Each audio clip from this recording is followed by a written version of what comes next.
Dua mantan detektif diinterogasi tentang kasus pembunuhan sebelumnya. Mereka bernama Russ dan Marty. Dulunya Russ dipanggil dengan sebutan The Taxman atau petugas pajak. Kenapa?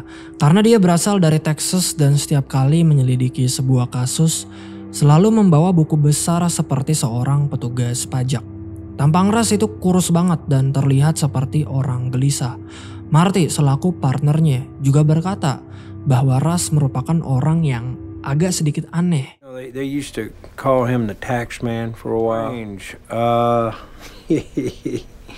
Yeah.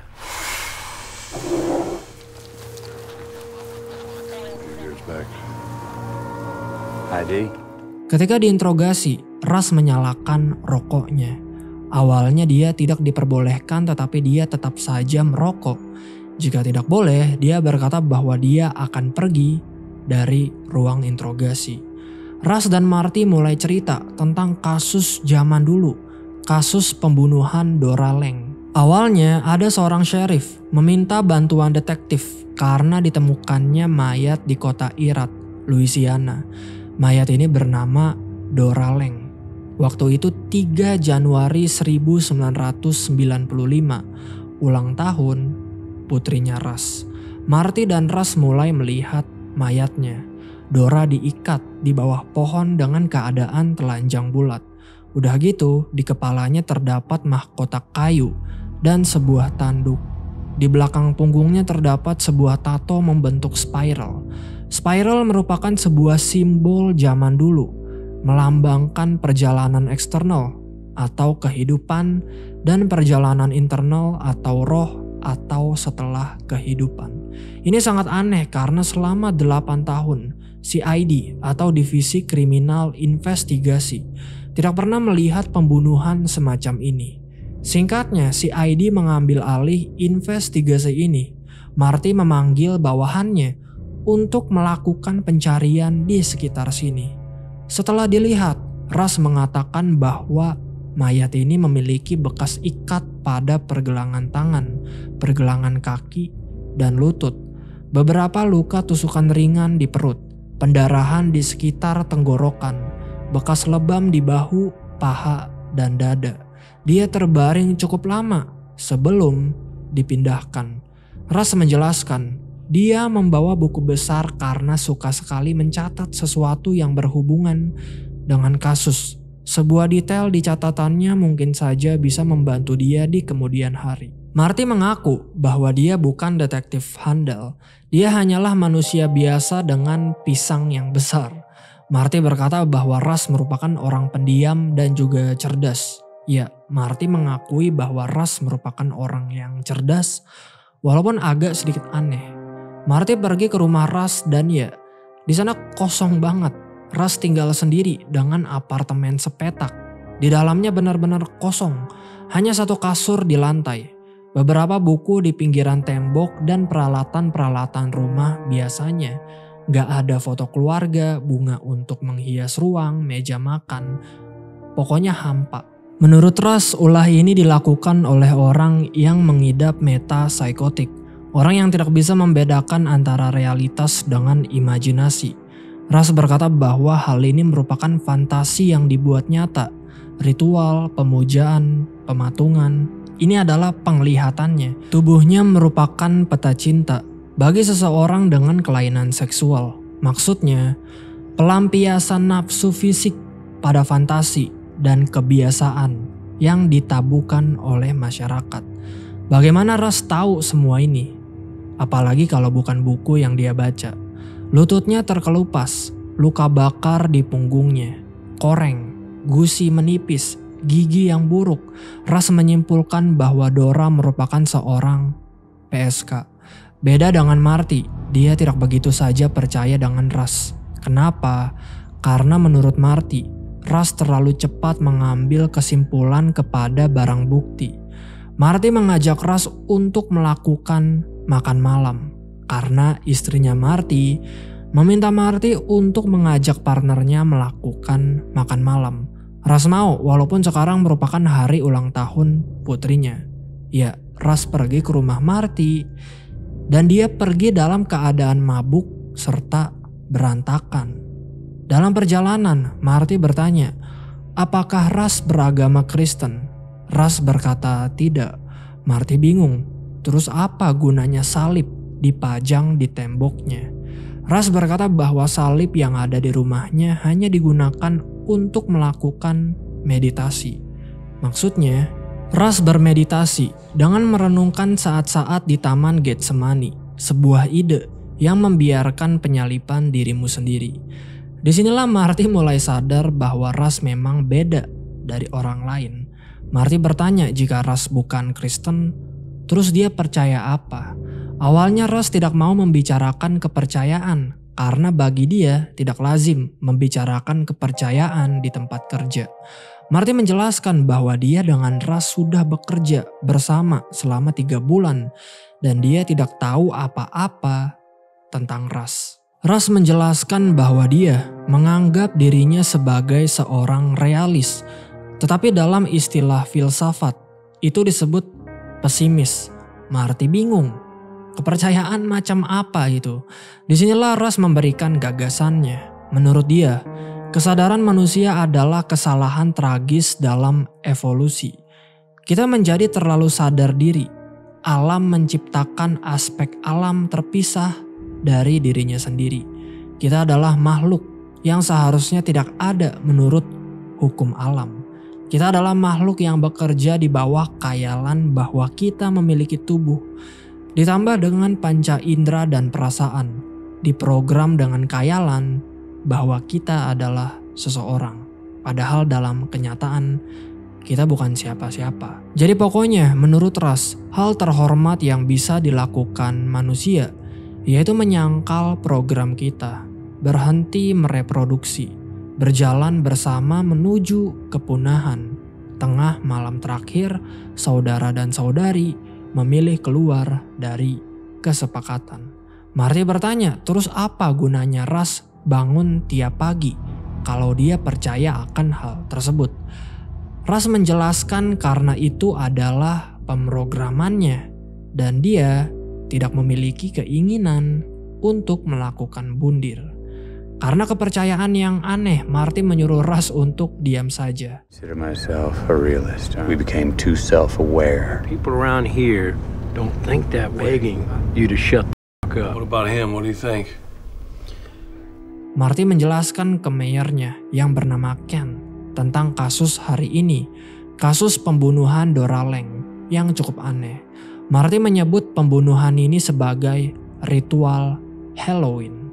Ken bertanya, menurut Marty, partner barunya apakah cocok?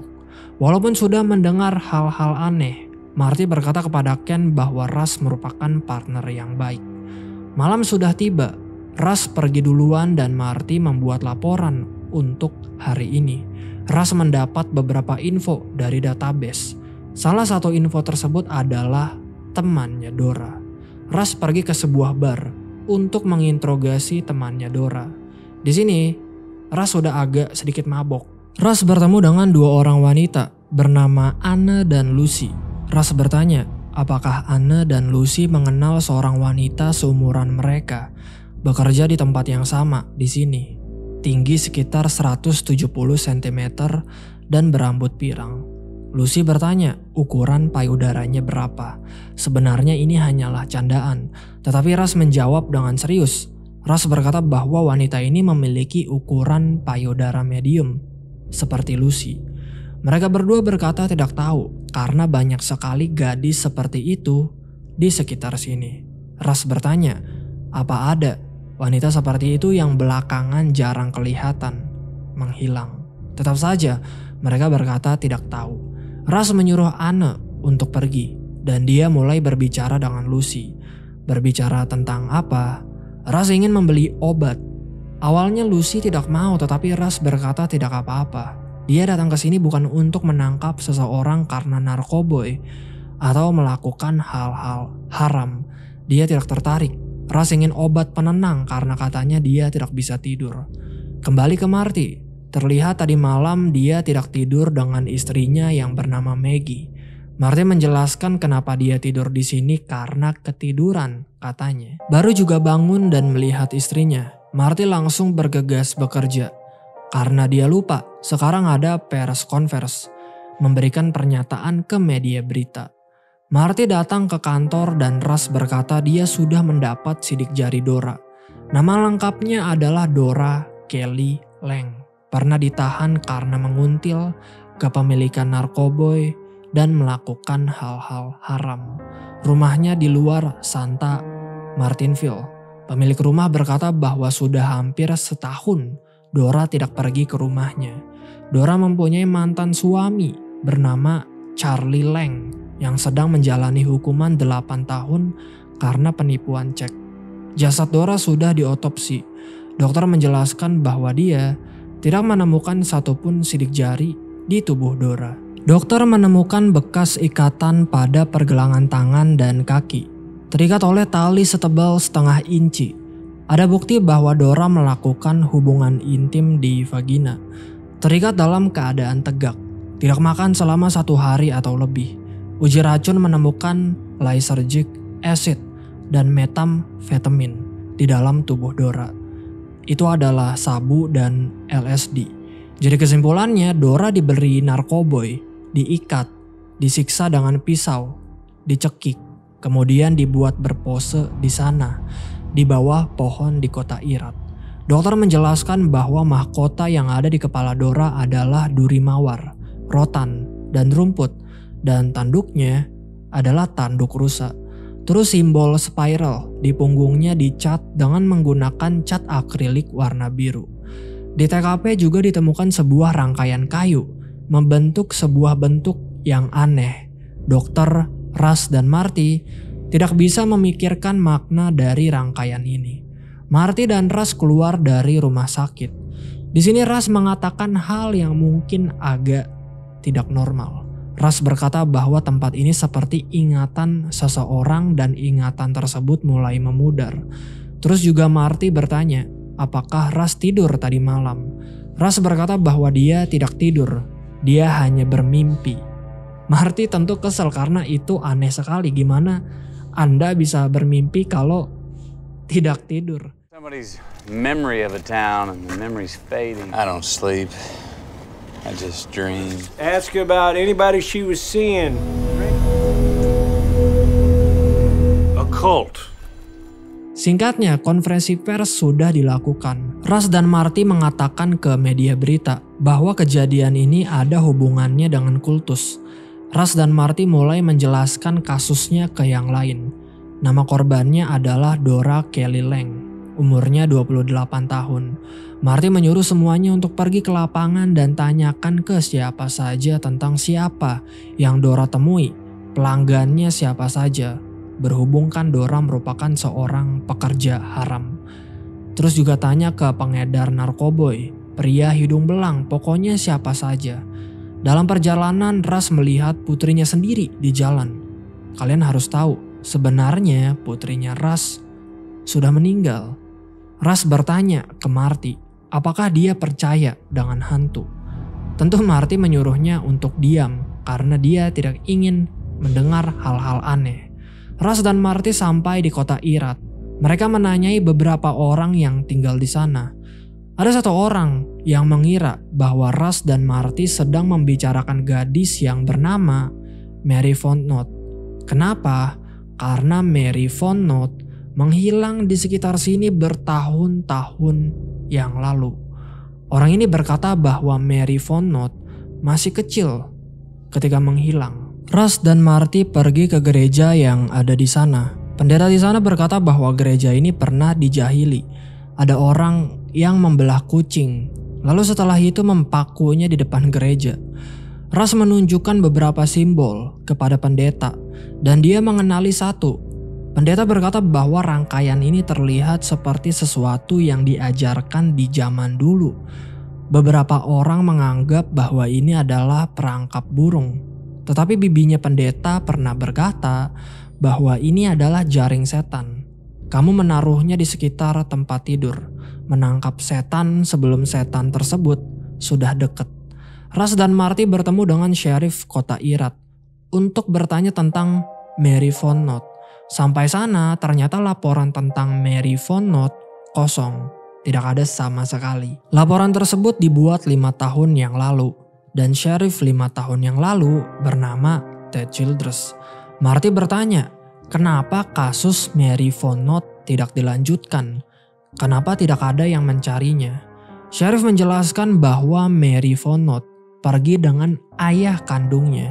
Dan ibunya Mary Von Knott merupakan seorang yang kacau, seorang esek-esek dan kepemilikan narkoboy. Sheriff yakin bahwa sheriff 5 tahun yang lalu yaitu Ted Childress kenal keluarga Mary Von Knott dan merasa bahwa Mary sebaiknya pergi dengan ayah kandungnya ketimbang dengan ibunya yang kacau. Marty bertanya tentang laporan di bulan Desember lalu, seorang gadis yang diburu di hutan. Sheriff menjelaskan, ada seorang gadis kecil bilang bahwa raksasa spaghetti bertelinga hijau sedang mengejarnya di hutan dan terlihat sketsa dari raksasa tersebut. Cukup aneh. Russ tidak mau diinterogasi lagi jika tidak ada minuman. Russ menjelaskan bahwa sekarang hari Kamis dan sudah lewat tengah hari. Kamis adalah salah satu hari liburnya. Pada hari libur dia mulai minum pada siang hari.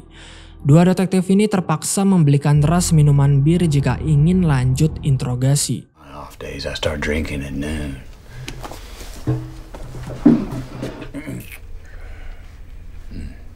You're done, boss. Russ melakukan ini supaya semua yang dia akui ke detektif, semua yang dia ceritakan ke detektif akan dianggap tidak diterima di pengadilan karena sambil minum bir mengandung alkohol. Jika tidak diterima, maka semua pengakuan dia selama diinterogasi tidak akan bisa digunakan untuk menuntut dia nanti. Cukup pintar, karena kan bisa saja selama interogasi Russ salah ngomong atau mungkin berbohong. Marty dan Russ pergi ke penjara untuk bertemu dengan mantannya Dora yang bernama Charlie. Charlie berkata bahwa dia tidak tahu apa-apa tentang istrinya karena setahun setelah dipenjara di sini, dia mendapat surat cerai dari Dora. Marty bertanya, apakah Dora memiliki kebiasaan? Charlie berkata tentu, kebiasaannya adalah narkoboy, marijuana, sama air kental. Charlie dengan Dora menikah ketika mereka dikeluarkan dari sekolah. Jadi bisa disimpulkan mereka berdua menikah di umur yang masih muda. Charlie mengaku bahwa dia sempat menelpon Dora dari penjara tetapi tidak diangkat. Charlie menelpon Dora untuk menagih hutang. Karena tidak diangkat, Charlie menelpon temannya Dora yang bernama Carla. Charlie menyuruh Carla untuk menyuruh Dora untuk menelponnya. Singkatnya, Dora menelpon, tetapi Charlie mengaku bahwa Dora tidak masuk akal. Maksudnya tidak masuk akal adalah Dora sedang teler, jadi ngomongnya ngaco. Dora berkata bahwa dia akan menjadi biarawati. Dia juga berkata bahwa dia menemui seorang raja. Charlie bertanya kenapa Marty dan Russ bertanya tentang Dora. Russ berkata bahwa Dora sudah mati dan Charlie terlihat kaget. Meth, juice, name it. Talking about she's gonna become a nun. Talking about she met a king. Dora's dead. It was kind of funny, the flowers. Dua detektif bertanya ke Marty, apa yang terjadi di makan malam? Ya, Russ datang dalam keadaan mabuk dan berantakan. Russ mengaku bahwa dia sedang di bar dan tidak sengaja minum berat sehingga datang ke sini dalam keadaan berantakan. Di sini Marty tidak tahu kalau sebenarnya sekarang adalah hari ulang tahun putrinya Russ dan putrinya Russ sudah meninggal. Walaupun dalam keadaan berantakan, Marty tetap membiarkan Russ masuk untuk melakukan makan malam. Makan malam agak sedikit canggung karena berbicara soal senjata. Anak-anaknya Marty pada nanya apakah Russ pernah menembakkan senjatanya. Russ menjelaskan ke Maggie bahwa dia berasal dari Texas dan tumbuh besar di Alaska. Russ sudah bekerja di polisi selama 12 tahun. Sebagian besar di divisi narkoboy. Di tengah makan malam, Marty meninggalkan meja karena dia mendapat telepon. Russ ditanya-tanya mengenai pribadi hidupnya oleh Maggie. Apakah menyukai pekerjaannya? Apakah sudah menikah? Apakah punya anak? Russ menjelaskan bahwa dia tidak menyukai pekerjaannya, tetapi pekerjaannya bermanfaat. Ras juga menjelaskan bahwa dia sudah menikah sekali, tetapi setelah kematian putrinya, semuanya mulai berubah. Pernikahannya menjadi berantakan. Tentu mendengar putrinya meninggal, Maggie cukup prihatin dan memberikan belasungkawanya. Marty menjelaskan ke dua detektif bahwa dia sudah bekerja dengan Ras selama 7 tahun dan karena insiden tahun 2002, Ras keluar. Dan semenjak itu Marty dengan Ras tidak pernah berkomunikasi lagi. Marty mengakui bahwa Ras merupakan detektif yang baik. Marty bilang seperti itu karena memang itu kenyataannya. Dua detektif ini ingin tahu bagaimana Ras menangani kasus. Soalnya dua detektif ini mendengar bahwa dulu Ras memang pandai banget dalam menangani kasus, apalagi interogasi. Ras dulu memang merupakan orang pendiam. Tidak mempunyai teman, tetapi bukan berarti dia pengecut. Di kantornya ada seseorang bernama Steve. Dia terlihat tidak suka dengan Ras. Jadi ya, Steve ngata-ngatain Ras. Ras tidak suka, maka dari itu dia menghampirinya, lalu menamparnya. For dinner, Maggie. This looks great. My pleasure. Like fish? A little bit. I'd like to understand this process. Up your ass, Cole. I should... Tax man. Very good to meet you, officers. Rusty Cole. Eddie's gonna be very, very... Tiba-tiba datang seorang pendeta dan dia bernama pendeta Billy Lee Tuttle. Pendeta yang namanya cukup besar karena suka menjalankan acara amal. Di sini Ras terlihat agak kesel karena kasus Dora Lang akan diserahkan ke task force, bukan Marty dan Ras lagi. Detektif bertanya, Marty dan Ras sedang mengerjakan kasus Dora Lang. Kenapa menyelidiki gadis menghilang, yaitu Mary Von Knott? Ras menjelaskan karena ini hanya intuisi saja. Mary Von Knott mempunyai paman yang tinggal di kota Irat, dekat dengan TKP pembunuhan Dora Lang. Marty dan Ras pergi ke rumah pamannya Mary Von Knott yang bernama Danny. Danny merupakan mantan atlet baseball dan sekarang dia mengalami lumpuh total. Marty bertanya, di mana sekarang ayah kandungnya Mary Von Knott? Dan ya, tidak ada yang tahu. Marty bertanya karena dia mendengar kabar dari sheriff bahwa Mary Von Knott tidak benar-benar hilang. Mary sebenarnya pergi bersama dengan ayah kandungnya. Tetapi di sini anehnya semuanya tidak tahu di mana keberadaan ayahnya Mary. Ras pergi berkeliling dan dia menemukan ini. Thanks, Kathleen. Thank you. You're welcome.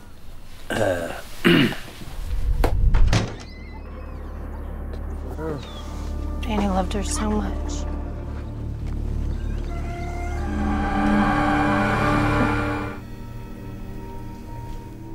Ras bertanya tentang gadis di Danau Charles. Jadi baru-baru ini ditemukan gadis mati di Danau Charles. Dan gadis ini dibunuh dengan cara yang sama, yang identik dengan Dora Lang. Pertanyaannya, kenapa gadis ini dibunuh dengan cara yang sama? Kan pembunuhnya sudah ditangkap oleh Marty dan Ras dulu di tahun 1995. Kembali ke benda ini, si Bibi tidak tahu kenapa benda tersebut ada di sini. Menurut Ras, benda ini seperti seseorang yang ingin memulai percakapan.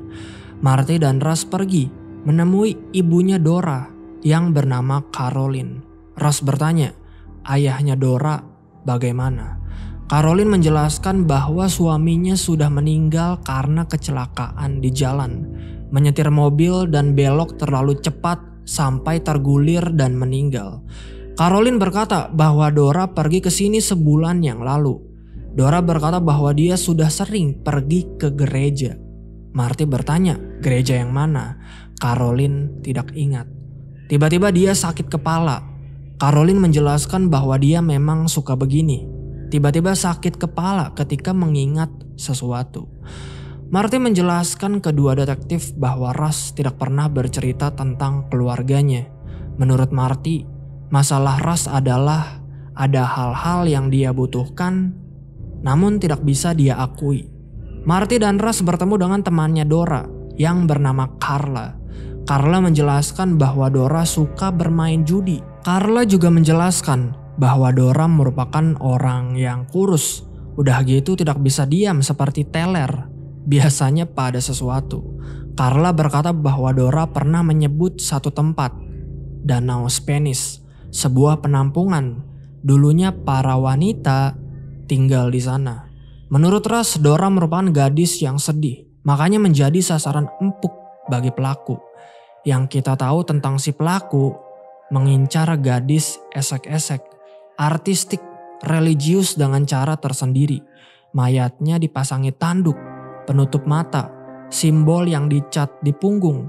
Menurut Marty, pelaku ini hanyalah seorang pecandu narkoboy.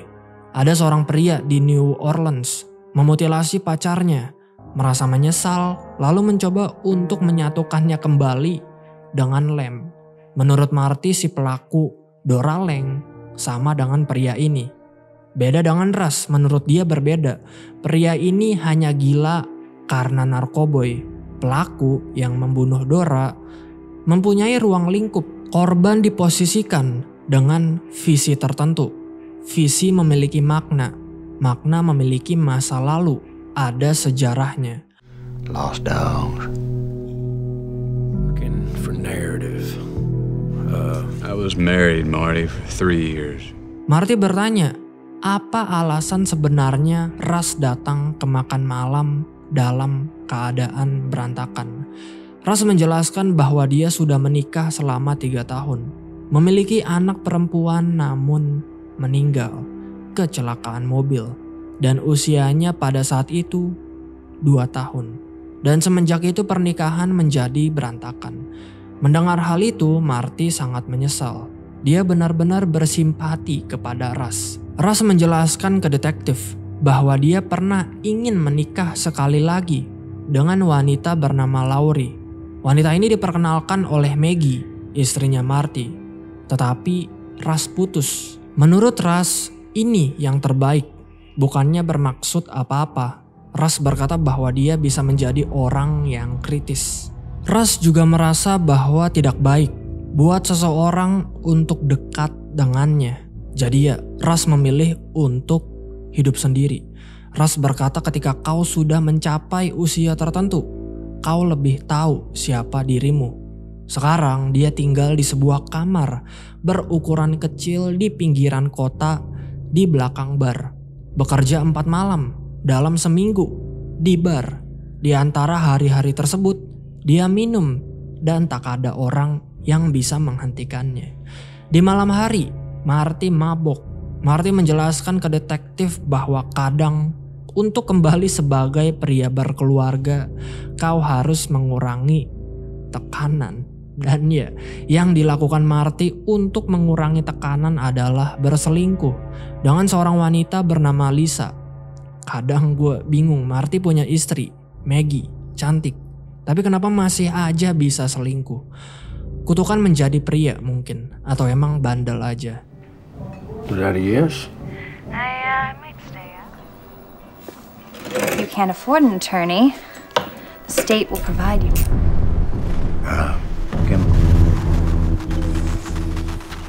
Shit. South Spanish Lake, supposed to be. Di malam hari, Russ bertemu dengan Lucy untuk membeli obat penenang. Lucy agak kaget karena Russ benar-benar bayar untuk membeli obat. Dia kira Russ hanya akan mengambil lalu pergi, sama seperti pelanggan-pelanggan lain. Lucy menawarkan sesuatu yang lain, esek-esek. Russ menolak, dia datang ke sini hanya untuk obat penenang.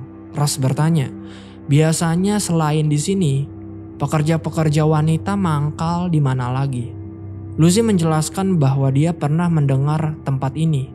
Mereka menyebutnya The Ranch, sebuah tempat parkir trailer berisi wanita-wanita pekerja. Tempat ini berada di Danau Spanish. Lucy agak aneh. Ketika dia dekat dengan Russ agak nyaman.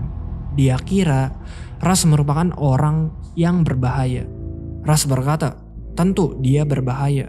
Dia adalah polisi. Dan polisi bisa melakukan hal-hal buruk ke orang tanpa dihukum. Sehabis melakukan itu, Marty menyuruh Lisa untuk jangan keluar dulu. Kenapa? Karena ada orang gila di luar sana masih berkeliaran. Orang gila yang membunuh Dora Lang. Marty berkata, tidak perlu keluar selagi bisa minum di sini. Lisa berkata jika tidak keluar maka dia tidak bisa menemukan pria yang baik. Di sini terlihat Marty agak cemburu. Dia tidak mau Lisa berhubungan dengan orang lain. Tetapi di sisi lain, Lisa ingin sesuatu dan Marty merupakan pria yang sudah menikah. Paginya, Marty pergi ke kantor dalam keadaan berantakan. Karena kan tadi malam dia menghabiskan waktunya di rumah Lisa. Di ruang loker, Russ menyuruh Marty untuk mandi karena dia bau vagina. Marty marah dan dia memojokkan Russ. Russ mengancamnya, jika Marty terus melakukan ini, dia akan mematahkan tangannya. Really go for 3 a pill. Some kind of something else? No. What's your deal? Of course I'm dangerous. You wash up, you got some on you. Just apply a couple pounds of pressure. He had some moves. Marty dan Russ pergi mencari The Ranch, tempat yang Lucy sempat sebutkan waktu itu di dekat Danau Spanish. Marty menjelaskan ke detektif, walaupun tampangnya diam, Marty mengakui bahwa Russ selalu mempunyai gerakan tertentu, selalu mempunyai rencana. Marty dan Russ bertanya ke orang-orang di dekat Danau Spanish tentang The Ranch. Awalnya mereka berkata tidak tahu, tetapi setelah Russ kembali, lalu menggunakan cara tertentu, mereka memberitahu di mana The Ranch. Singkatnya, Marty dan Russ sampai. Benar, tempat ini merupakan kumpulan wanita pekerja dan di sana ada gadis di bawah umur. Russ tentu agak bingung serta muak. Ngapain membuat tempat esek-esek di sini, di hutan? Apakah tempat ini merupakan tempat untuk orang-orang kampung melakukan esek-esek? Russ menunjukkan foto Dora. Russ bertanya ke wanita yang mempunyai tempat ini, apakah dia mengenal wanita ini? Dan dia kenal. Wanita ini dipanggil Dory. Tiba-tiba datang seorang gadis. Dia bernama Beth. Dia masih gadis di bawah umur. Beth menjelaskan bahwa dia dekat dengan Dora. Dora suka mengajarkannya bagaimana berurusan dengan pelanggan-pelanggan, khususnya pelanggan yang sudah bapak-bapak. Ternyata Dora meninggalkan tasnya di sini. Russ pun meminta tas tersebut untuk dijadikan barang bukti. Marty marah ke pemilik tempat ini. Marty berkata bahwa Beth masih di bawah umur dan seharusnya tidak berada di tempat ini.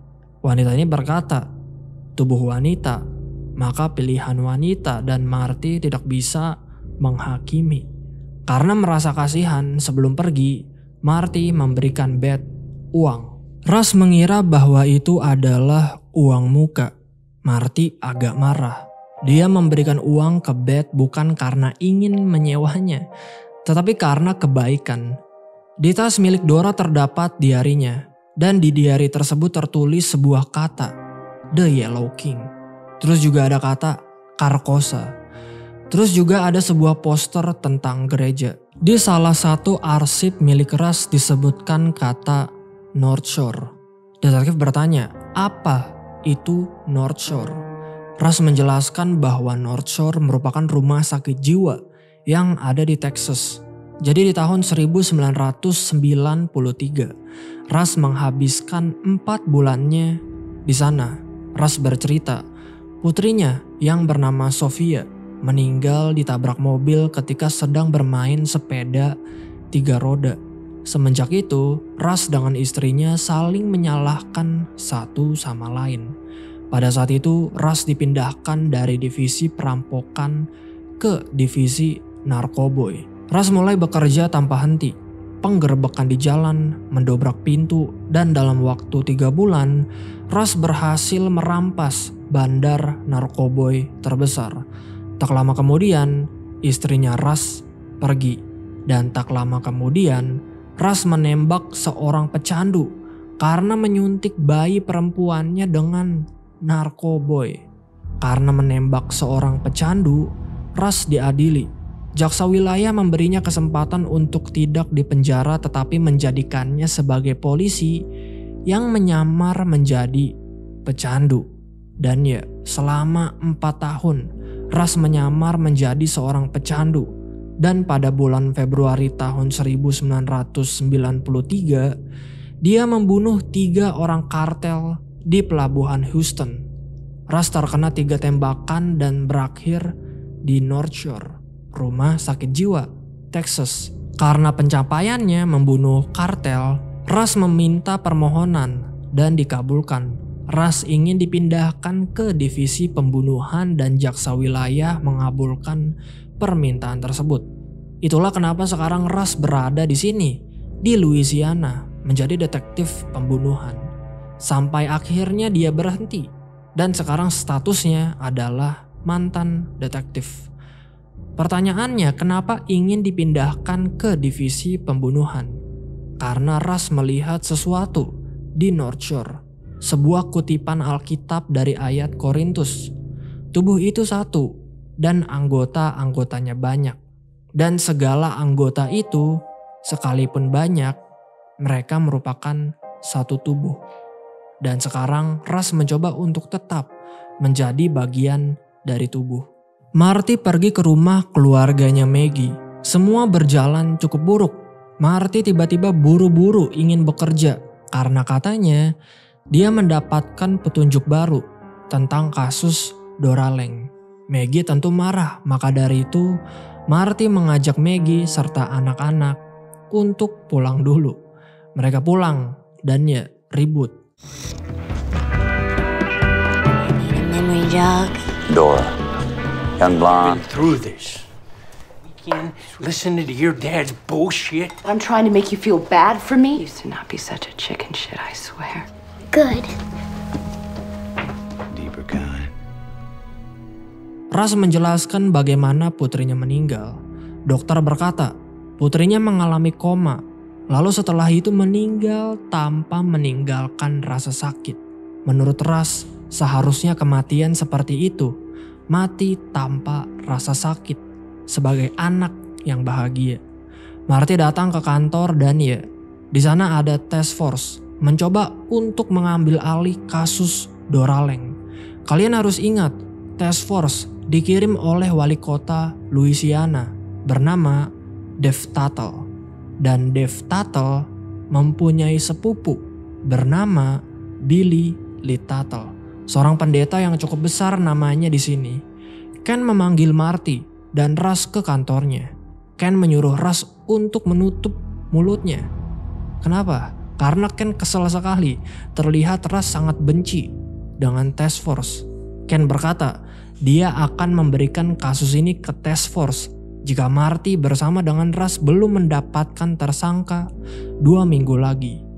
Marty bersama dengan Russ pergi ke lokasi gereja yang ada di poster ini. Poster yang ditemukan di diari milik Dora.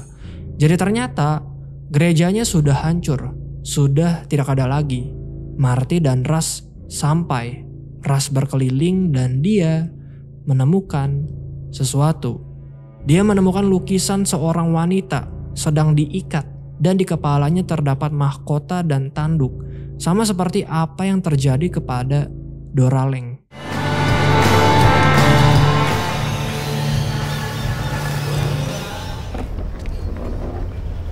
Marty.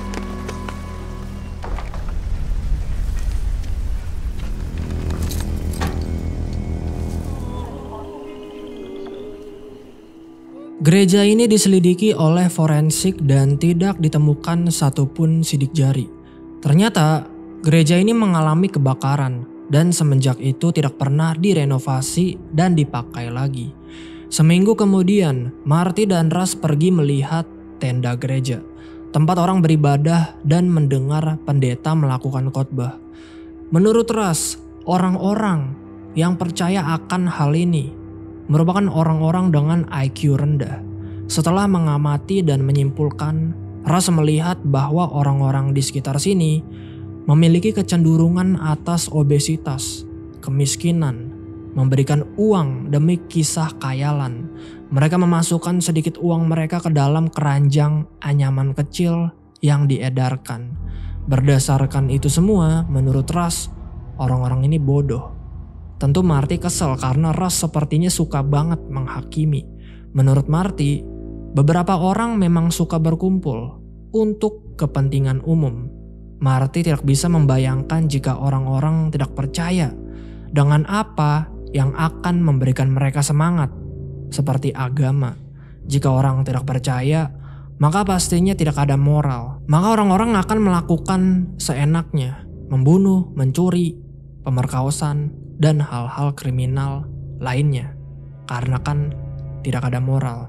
Tetapi menurut Russ, jika satu-satunya hal agar seseorang tetap baik, mempunyai moral adalah harapan atas karunia Tuhan, maka orang itu adalah bajingan. Simpelnya menurut Russ, seharusnya orang terlahir untuk berbuat baik dan memiliki moral tanpa harus mengikuti agama. Menurut Russ, ini semua gak ada hubungannya sama agama. Russ menjelaskan ke detektif bahwa semua ini adalah penipuan. Orang-orang begitu bodoh, lebih menyukai melempar koin ke sumur ajaib daripada membeli makan untuk bertahan hidup. Russ menjelaskan ke Marty, ahli bahasa antropologis akan mengira bahwa agama merupakan sebuah virus bahasa yang ditulis ulang dengan cara tertentu di dalam otak, menumpulkan pemikiran kritis. Marty dan Russ bertemu dengan pendetanya bernama Theriot. Marty memberikan foto Dora dan bertanya apakah Theriot mengenalnya. Theriot berkata bahwa dia tidak ingat namanya. Tetapi wanita ini sering datang ketika Theriot sering berkhotbah di kota Yunis. Marty bertanya berapa lama Theriot berada di kota Yunis. Theriot berkata dia berada di sana selama 6 bulan lalu. Setelah itu pergi karena gerejanya mengalami kebakaran. Russ bertanya, apakah Theriot bergabung di gereja sebelumnya? Theriot berkata ya, dia pernah bergabung di gereja bernama Evangelist Independent. Theriot bergabung karena Billy Lee Tuttle. Jadi Billy Lee Tuttle mempunyai universitas dan Theriot sempat menjadi mahasiswa di sana selama beberapa tahun. Kembali ke Yunis, Marty bertanya, siapa yang suka melukis gambar di dinding gereja? Theriot menjelaskan, yang suka melukis di dinding biasanya anak-anak dari jemaat. Marty bertanya tentang Dora ke Lina, teman gerejanya Dora. Lina menjelaskan bahwa dia pernah melihat Dora berbicara dengan seorang pria tinggi. Menurut Lina, wajah dari pria ini cukup aneh. Kulit yang memerah di sekitar rahangnya seperti terbakar. Setelah itu beberapa hari, Lina melihat Dora pergi bersama dengan pria ini. Setelah dicek semua laporan staf yang dimiliki Theriot, Russ menemukan bahwa Bart pernah dipenjara 2 tahun karena perlakuan tidak senonoh, pengrusakan, dan pemukulan di luar sekolah. Di sini terlihat dari sikapnya, Bart merupakan pria yang memiliki kelainan mental. Singkatnya, Russ menginterogasi Bart dan tidak berjalan baik. Bart malah menjerit ketakutan. He saw you in those dark corners. Between the stars, he knew you. Good hearts out there. I'm looking out there. I'm seeing a lot of good hearts out there. No, nothing is ever over. I didn't know. I paid for that. His balls off with a razor. Dari semua laporan staf milik pendeta Theriot, hanya 1 orang yang memiliki catatan kriminal dan itu adalah Bart. Tetapi Russ menyimpulkan bahwa bukan Bart pelakunya. Bart melakukan 2 kali hal senonoh di ladang pertanian dan hal tersebut hanya dilakukan oleh orang dengan gangguan mental. Bart dikurung di penjara bernama Angola dan di sana dia ditangkap oleh beberapa orang di kamar mandi. Lalu setelah itu kemaluannya dipotong dengan menggunakan pisau cukur. Menurut Russ, menghilangnya Mary Von Knott ada kaitannya dengan pembunuhan Dora Leng. Pembunuhan Dora seperti ritual budaya. Russ yakin bahwa si pelaku ingin mayat Dora ditemukan, seperti ingin pamer. Russ ingin kembali, periksa semua file, kasus apapun di negara bagian ini 5 tahun terakhir. Marty tentu marah, mereka tidak punya banyak waktu untuk melakukan itu semua. 2 minggu, dan jika belum mendapatkan tersangka, Ken akan menyerahkan kasus ini ke task force. Disinilah Marty melihat bahwa Russ punya kecenderungan untuk tidak melihat ke depan dan pandangan sempit. Menurut Marty, Russ mulai obsesif dengan kasus ini. Di sini Russ membalas Marty. Russ berkata bahwa Marty juga obsesif, tetapi bukan soal pekerjaan. Di sore hari, Russ tiba-tiba berada di rumah Marty, sedang berbicara dengan Maggie. Pada saat itu, Marty tidak ada di rumah. Terlihat Russ dengan Maggie cukup senang berbicara satu sama lain. Tiba-tiba Marty datang. Dia melihat rumput yang ada di lahan depan sudah dipangkas. Marty masuk dan dia melihat Russ. Tentu Marty agak marah karena ngapain Russ pergi ke rumahnya tanpa ada dia di sini. Russ menjelaskan bahwa dia meminjam alat pemotong rumput ke Maggie lalu pergi ke sini untuk mengembalikannya, dan sebagai balasannya Russ membantu Maggie memotong rumput yang ada di lahan depannya. Karena ekspresi Marty yang terlihat marah, Russ memilih untuk pergi. Marty mengejarnya dan dia menyuruh Russ untuk jangan pergi ke rumahnya jika dia tidak ada. Mow my yard? Yeah, I saw it needed mowing. I like mowing my lawn. Yeah, baby, that we want them to win. Malamnya, Marty dan Maggie berbicara dengan salah satu putrinya yang bernama Audrey. Jadi di sekolah, Audrey menggambar-gambar hal tidak senonoh di bukunya. Audrey menjelaskan bahwa teman-teman dia memaksa dia untuk menggambarnya. Bukannya fokus ke anaknya, terlihat Marty malah fokus ke permainan bola basket di TV-nya. Seakan menganggap bahwa hal ini merupakan hal yang remeh. Menurut Maggie, Marty selalu bekerja sehingga anak-anaknya tidak mendapatkan perhatian yang lebih. Karena itu anak-anaknya mulai mempunyai masalah dan terlihat sekarang Audrey menggambar-gambar tidak senonoh. Bukan cuma itu aja, Maggie marah karena sepertinya dia dengan Marty mulai ada jarak. Marty menjelaskan bahwa dia tidak baik dalam mengungkapkan masalahnya. Marty berkata bahwa sekarang banyak pekerjaan. Itulah kenapa dia dengan Maggie mulai ada jarak. Bohong ini si Marty. Singkatnya Maggie tidak marah lagi. Dan mereka berdua tidur. Marty menjelaskan ke detektif bahwa dia dengan Russ mendapat daftar nama pasien rumah sakit yang orangnya tinggi dan memiliki luka bakar di wajahnya. Ada 1 orang dan orang ini memiliki catatan kriminal, yaitu pemerkosaan. Marty berkata bahwa biasanya dia lumayan jago dalam menginterogasi seseorang. Tetapi dia mengakui bahwa dia tidak sejago Russ. Russ menginterogasi orang ini. Jadi orang ini baru-baru ini melakukan pemerkosaan. Russ menginterogasinya supaya orang ini mengaku. Russ menggunakan pendekatan personal dan religius. Dan itu berhasil. Pria ini mengaku akan perbuatannya. Me, people, we don't choose our feelings. How about that? Anyway, they wouldn't let you have a mom. And it's through the grace of God. I want to confess. Be honest about what can go on up here. Detektif bertanya ke Russ bagaimana dia jago sekali dalam menginterogasi dan membuat pelaku mengaku akan perbuatannya. Russ berkata bahwa hal itu tidak sulit. Kau hanya melihat seseorang dan berpikir seperti yang mereka pikirkan. Cukup melihat mata mereka. Seluruh ceritanya tepat berada di sana. Russ memiliki insomnia. Karena itu dia pergi ke kantor dan mulai mengecek semua kasus pembunuhan yang terjadi di Louisiana 5 tahun terakhir sendiri. Sudah cukup malam, Russ pergi ke bar untuk bertemu dengan Marty dan Maggie. Ya, di sana ada kenalannya Maggie bernama Laurie. Maggie berencana untuk memperkenalkan Laurie dengan Russ. Singkatnya, mereka semua ngobrol. Walaupun obrolannya cukup aneh.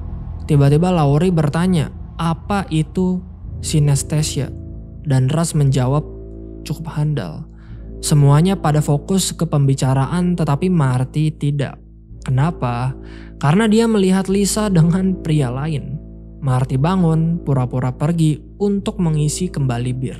Lisa datang. Marty bertanya, "Lisa ngapain berada di sini?" Lisa berkata bahwa dia sedang melakukan kencan dengan seorang pria. Dan ya, terlihat Marty cemburu. Dia tidak suka Lisa berpergian dengan pria lain.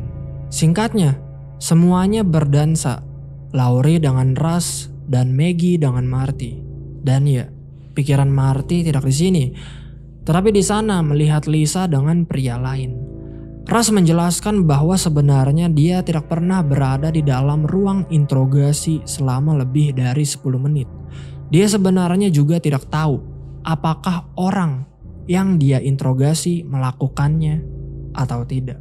Kembali ke Marty, dia pergi ke rumah Lisa, mendobrak pintunya, lalu menghajar pria yang ada di sana, pria yang Lisa tiduri. Shape of things.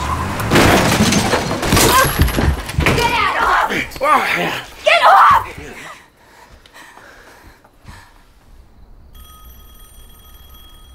There's comfort there, Rust. Di sisi lain, Russ sedang menatap foto-foto dari kasus pembunuhan sambil merokok. Tiba-tiba ada yang menelpon dan itu adalah Maggie. Maggie menelpon Russ karena di rumah dia merasa kesepian. Marty tidak ada, sedang sibuk menghajar selingkuhannya. Terlihat Maggie masih ingin ngobrol dengan Russ tetapi Russ menyuruhnya untuk tidur. Russ berkata bahwa sebentar lagi Marty akan pulang. Besoknya Marty datang ke kantor dalam keadaan acak-acakan. Karena mungkin tadi malam kurang tidur. Russ mengatakan bahwa dia mendapatkan sesuatu. Ada kasus dulu, gadis meninggal di sungai. Di laporan gadis ini meninggal karena kecelakaan, tenggelam air di dalam paru-parunya. Menurut Russ, gadis ini bukan mati karena kecelakaan, tetapi karena dibunuh oleh orang yang sama yang membunuh Doraleng. Kenapa? Pertama, karena gadis ini memiliki luka di perutnya, luka yang mirip dengan yang ada di perut Doraleng. Kedua, gadis ini positif memakai marijuana dan LSD.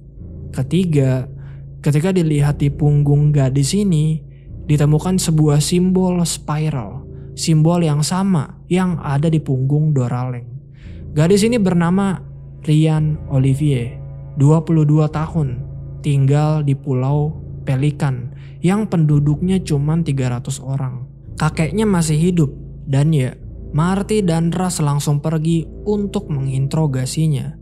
Dalam perjalanan, Marty bertanya, apakah seorang pria bisa mencintai dua wanita sekaligus? Menurut Russ, pria tidak bisa mencintai. Setidaknya tidak dengan cara yang diinginkannya. Ketidaksesuaian dengan realitas selalu terjadi. Marty bertanya lagi, apakah Russ pernah bertanya-tanya bahwa dia adalah seorang penjahat? Russ menjelaskan bahwa dia tidak pernah bertanya-tanya. Dunia butuh orang jahat dan tugas mereka menjaga orang-orang jahat lainnya dari pintu. Singkatnya, Marty dan Russ sampai di Pulau Pelikan. Mereka bertemu dengan kakeknya Ryan Olivier.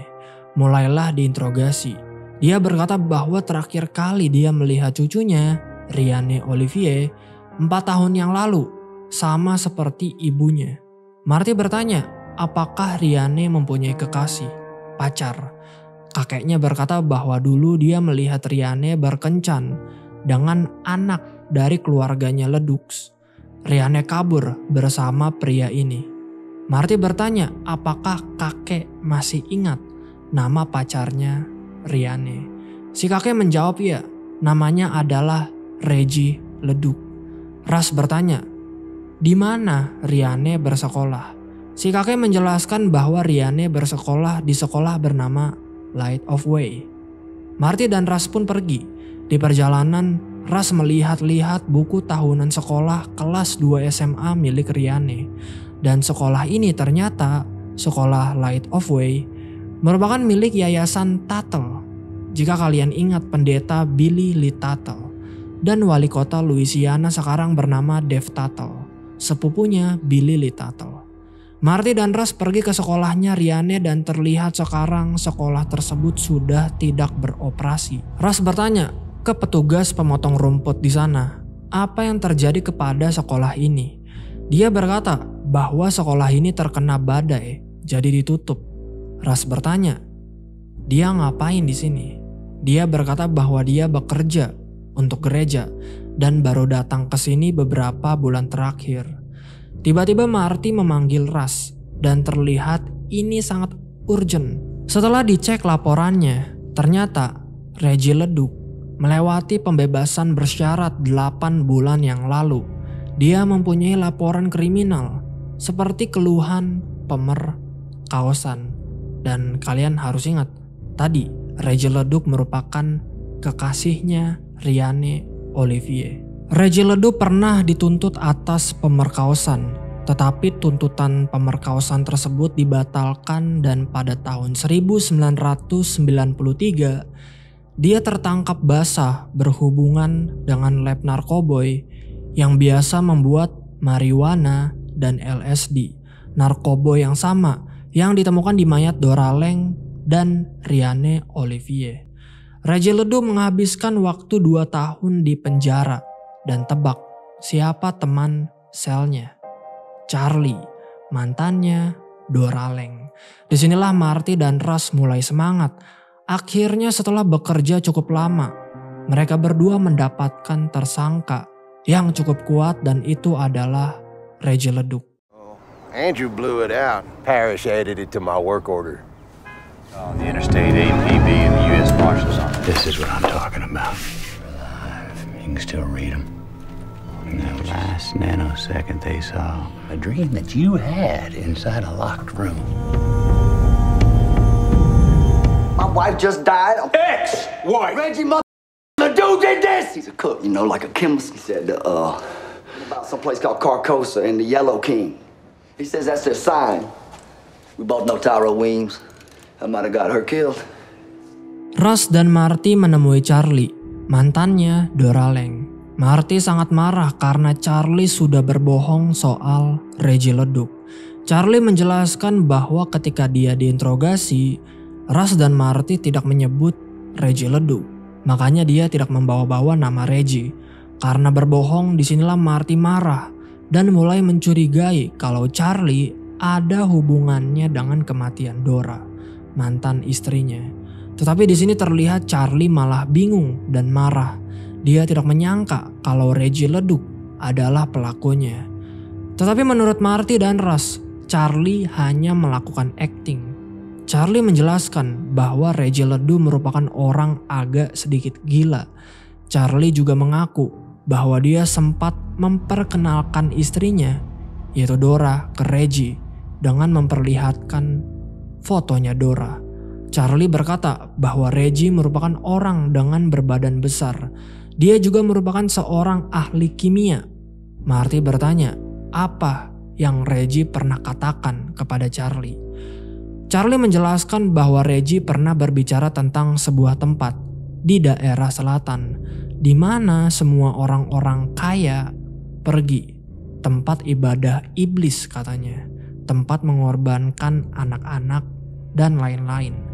Charlie juga menjelaskan bahwa Reggie pernah menyebut tempat bernama Carcosa dan sebutan The Yellow King, kata-kata yang ada di diari milik Dora. Udah gitu Charlie berkata bahwa Reggie mempunyai tato di punggungnya. Tato membentuk spiral. Reggie mengatakan bahwa tato tersebut merupakan simbol mereka. Charlie berkata bahwa Reggie pernah membicarakan satu orang dan orang tersebut bernama Tyrone Weems. Marty mencari semua relatif keluarga Reggie Leduc dan tidak ada satupun sepupunya Reggie Leduc yang bernama Dual tidak tercantum ke dalam database selain informasi tentang SIM truck miliknya. Lisa marah karena kejadian waktu itu. Dia meminta Marty untuk minta maaf dan ya, Marty hanya mengabaikannya. Terlihat juga beda dari sebelumnya. Sekarang Marty tidak peduli dengan Lisa. Marty dan Russ mulai menjelaskan ke para bawahannya. Dia berkata bahwa kasus menghilangnya Mary Von Knott menuntun mereka menuju ke kekasih Riane Olivier, yaitu Reggie Leduc. Jadi bisa disimpulkan bahwa menghilangnya Mary Von Knott ada kaitannya dengan kematian Dora Lang. Marty menjelaskan bahwa Reggie Leduc pernah dipenjara karena dituduh atas pelecehan seksual kepada anak 12 tahun. Tetapi karena kurangnya kesaksian, Reggie dibebaskan dari penjara. Reggie juga melakukan produksi marijuana dan LSD yang sesuai dengan obat yang ditemukan di dalam tubuh Dora Lang. Mantan teman selnya adalah Charlie Lang, mantan suami Dora. Charlie memperlihatkan foto Dora ke Reggie Leduc sehingga mungkin saja ini yang menyebabkan Dora meninggal dibunuh. Marty dan Russ menyuruh semuanya untuk mencari Tyrone Wims. Marty dan Russ bertemu dengan ibunya, Tyrone Wims. Ibunya bekerja sebagai seorang buruh di pabrik makanan. Ibunya berkata bahwa Tyrone Wims sudah lama tidak di sini, beberapa bulan. Dia dengan Tyrone bertengkar sampai Tyrone menjual microwave milik ibunya. Dia juga berkata bahwa Tyrone pernah berkencan dengan seorang gadis bernama Casely. Marty dan Russ pun bertemu dengan Casely. Casely menjelaskan bahwa dia dengan Tyrone sudah lama putus. Terlihat Casely tidak tahu apa-apa tentang Tyrone, sehingga informasi yang dia dapatkan sedikit tidak membantu. Marty bertanya ke tukang bar tentang Casely. Awalnya orang ini diam, tetapi karena Marty mulai mengancam jika dia tidak memberitahu, dia akan menutup bar ini. Karena dia adalah polisi. Orang ini berkata bahwa Casely mempunyai mantan bernama Tyrone, dan Tyrone sering pergi ke sini untuk memalak, meminta hasil uang kerja milik Casely. Bosnya dia menendang Tyrone keluar dari sini karena Tyrone pernah mencoba untuk menjual gadis yang ada di sini. Marty pulang dan terlihat rumahnya kosong. Ya, Lisa mengatakan ke Maggie, dan karena itu Maggie dengan anak-anaknya pergi. Marty langsung menelpon Lisa dan memarahinya serta memaki-makinya. Marty langsung menelpon ayahnya Maggie, tetapi terlihat tidak berjalan seperti apa yang diekspektasikan. Ayahnya Maggie menyuruh Marty untuk pergi dan meninggalkan Maggie. Marty menjelaskan ke detektif tentang kutukan menjadi seorang detektif. Solusinya tepat di bawah hidungmu. Tetapi kamu malah memperhatikan petunjuk yang salah. Marty mulai marah, dia kembali bekerja dan singkatnya dia menemukan Tyrone dengan cara mengikuti mantannya, yaitu Casely. Karena marah, Marty menodongkan senjatanya dan bertanya apa yang Tyrone tahu tentang Reggie Leduc. Tyrone menjelaskan bahwa dia mendengar rumor kalau Reggie masih memasak. Dia mulai berhenti menjual narkoboy setelah dipenjara. Sekarang dia hanya menjual kepada satu klien, dan klien tersebut adalah beberapa geng motor. Geng motor yang bernama Iron Crusaders. Marty langsung memberitahu hal ini keras, memberitahu tentang geng motor bernama Iron Crusaders.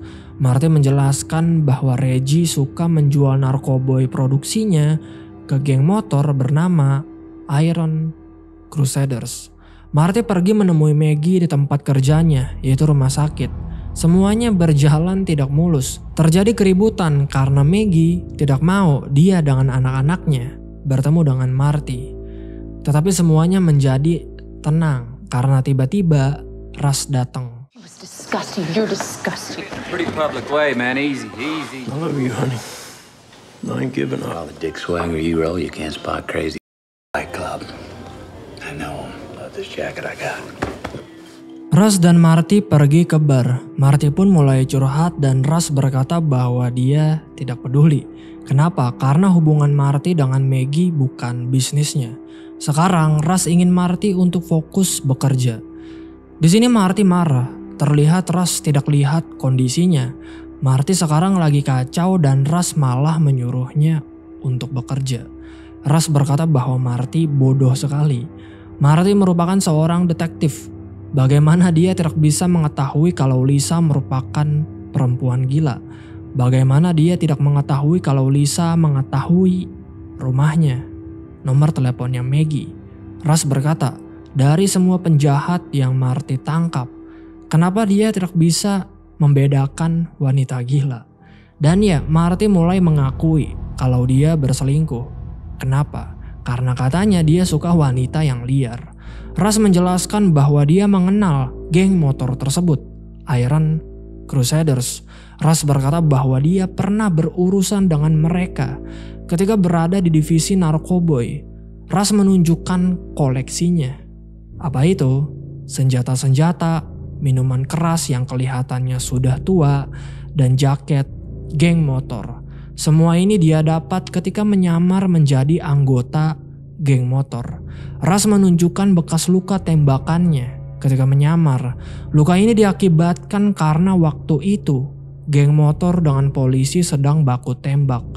Jika kalian ingat bagaimana Russ berakhir di North Shore, rumah sakit jiwa. Dulu di geng motor, Russ disebut dengan nama Crash, seorang legenda. Para geng motor sekarang menyangka bahwa Crash sudah mati karena ditembak oleh polisi. Rencananya, Russ akan menyamar lagi sebagai Crash. Lalu setelah itu dia membuat penawaran kepada mereka. Cari petunjuk tentang pemasok narkoboy mereka. Pastikan kalau pemasok tersebut adalah Reggie Leduc. Lalu tangkap. Marty agak sedikit khawatir.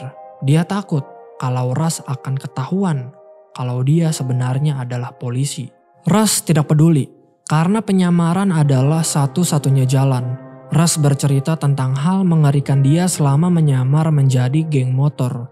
Kartel selalu mempunyai kebiasaan. Mereka akan mengikat seseorang pada kursi yang digulingkan ke lantai, memberikan beberapa pukulan, memastikan kalau orang ini tidak bergerak sedikit pun. Lalu mereka akan melukai wajahnya, mengupas kulit kepalanya, mencabutnya, merobek wajahnya, dan mereka akan meletakkan cermin di depan orang ini supaya orang ini bisa melihat dengan baik wajahnya sendiri. Dan mereka akan mengambil penisnya dan mengambil buah zakarnya, memasukkannya ke dalam tenggorokannya sampai dia berdarah dan tersedak keluar, dan dia akan menyaksikannya lewat cermin. Dan ya, Russ tidak yakin akan rencana ini. Tetapi mau ngapain lagi? Ini adalah satu-satunya jalan untuk menangkap pelaku dari pembunuhan Doraleng, Reggie Leduc. Russ mengambil beberapa cuti. Lalu setelah itu dia menyuntikkan dirinya dengan tinta dan cabai rawit supaya tangannya terlihat iritasi dan memar. Russ mengambil plastik, mengisinya dengan gula bubuk. Lalu setelah itu pergi ke ruang bukti untuk menukarkan plastik tersebut dengan narkoboy.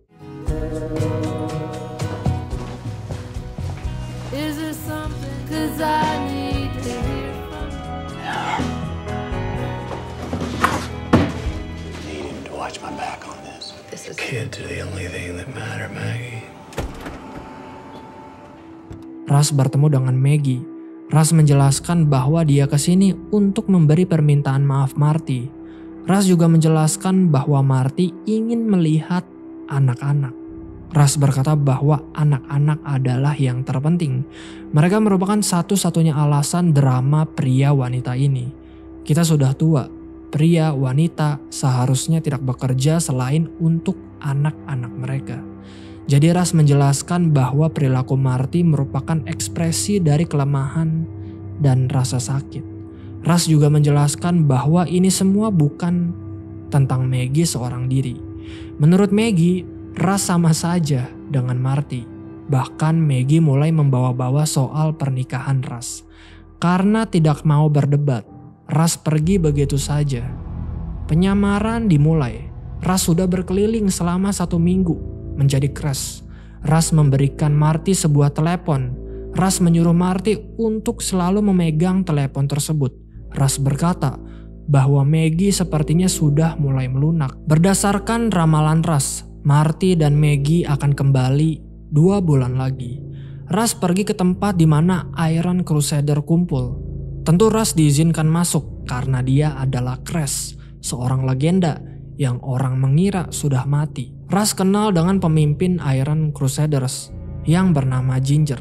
Russ bergabung, mencoba untuk membaur, memberikan alasannya kenapa dia hilang selama ini. Russ berkata bahwa selama ini dia berada di Meksiko, bekerja dengan kartel. Russ pun mulai melakukan penawaran. Russ berkata bahwa kartel di Meksiko membutuhkan marijuana dengan kualitas paling bagus. Sebagai gantinya, jika Ginger tahu marijuana dengan kualitas tersebut, kartel Meksiko akan memberikan uang dan narkoboy dengan kualitas bagus. Russ memberikan sampel narkoboy yang dia ambil dari ruang bukti waktu itu ke Ginger. Ginger mencobanya dan ya, terlihat dia tertarik. Di sini Ginger mulai menjelaskan bahwa geng motor Iron Crusader hanya mempunyai satu pemasok narkoboy. Tetapi di sini mulai semakin intens. Sebelum bertransaksi, Ginger ingin menguji kesetiaan Russ. Ginger ingin Russ ikut melakukan perampokan di wilayah orang kulit hitam. Awalnya Russ tidak mau karena katanya dia bukan lagi seorang koboi. Sudah tidak pernah melakukan perampokan lagi. Tetapi Russ diancam oleh Ginger. Jika Russ menolak, maka Ginger beserta dengan pasukannya akan menyiksa Russ. Siksaan yang pernah Russ jelaskan ke Marty waktu itu. Karena kelamaan, Marty masuk dan dia melihat Russ pergi dengan pasukan Iron Crusaders menggunakan kapal. Marty kembali ke mobilnya dan dia mulai dicurigai, makanya diusir. Singkatnya, perampokan dimulai. Russ, Ginger, beserta dengan yang lain menyamar menjadi polisi. Perampokan semakin intens sampai semuanya mulai kacau. Disinilah Russ langsung memukul Ginger, lalu membawanya.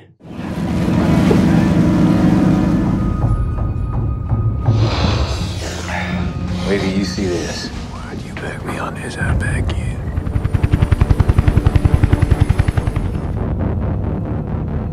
Put down!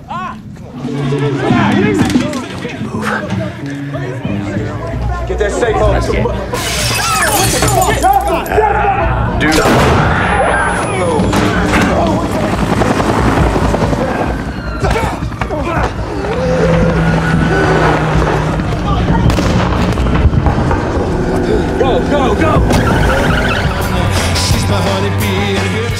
Komen di bawah jika kalian ingin lanjutan ceritanya. Terima kasih yang sudah menonton. Jika kalian suka dengan video ini, jangan lupa untuk share, like, dan subscribe. Sekali lagi terima kasih guys dan sampai jumpa di video selanjutnya. Bye-bye.